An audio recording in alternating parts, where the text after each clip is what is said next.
Kalau ke kulit area bawah, aman nggak bang? Aku udah CO tapi takut makainya. Nah, sini aku jelaskan guys. Sebelum itu buat yang mau samaan, silahkan cek di keranjang pojok kiri bawah karena sekarang lagi ada promo dan juga bisa COD. Jadi, ini adalah alat cukur elektrik Encen Berdo 2 yang didesain khusus untuk area kulit yang sensitif dan tentunya aman digunakan di kulit. Sehingga pada saat kamu gunakan di area sensitif, kamu tidak akan terluka. Kita coba dulu guys ya. Ini udah nyala. Nah, ini langsung aku praktekkan ke bibir aku guys.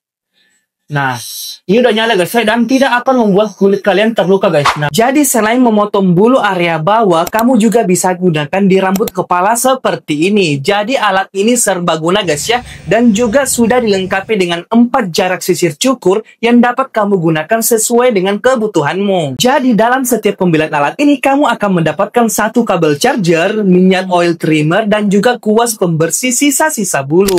Nah, tunggu apa lagi? Sekarang lagi ada promo besar-besaran.